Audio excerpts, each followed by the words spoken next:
tous, j'espère que vous allez bien, bienvenue sur cette nouvelle vidéo. Je m'appelle Paul Grezon, je suis l'un des principaux animateurs de cette chaîne YouTube et je suis également pasteur en région parisienne. Aujourd'hui, j'aimerais te poser une question. Est-ce que tu es figé par ce que tu vois ou motivé par la vision de Dieu?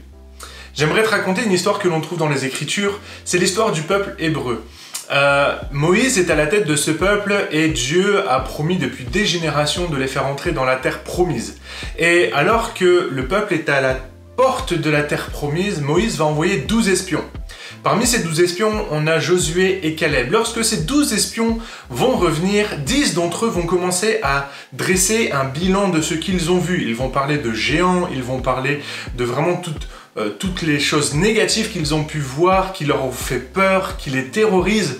Et ils sont là en train de faire peur au peuple. Leur bilan est assez négatif puisqu'ils se focalisent sur tout ce qui ne va pas et ils sont en train de démotiver le peuple. Puis Caleb va faire taire le peuple et il va dire « Montons, nous serons vainqueurs ».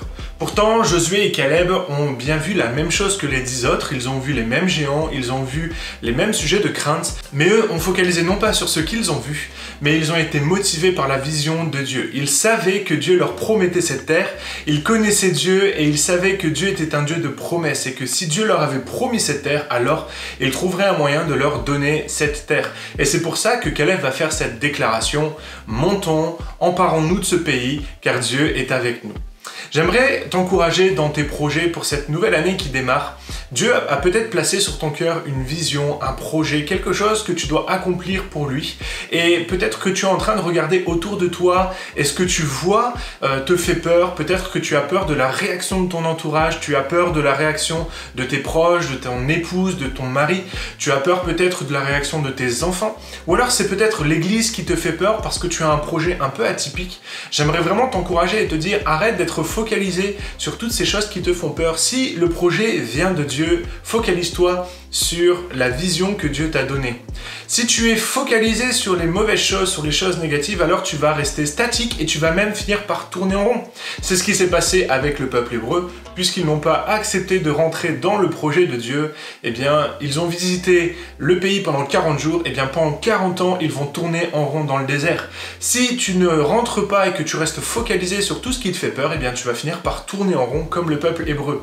En revanche, si tu focalises sur la vision que Dieu t'a donnée, sur le projet que Dieu t'a donné, alors il permettra que tout se mette en place pour que tu puisses rentrer dans ce projet et accomplir ce qu'il a prévu d'avance pour toi.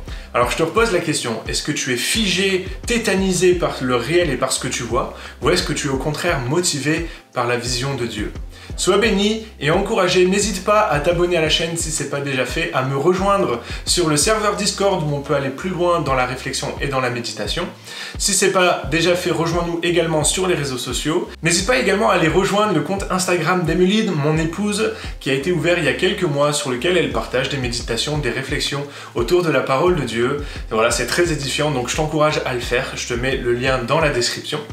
Et en attendant, comme d'habitude, lis ta Bible, médite-la et mets-la en pratique. Bye!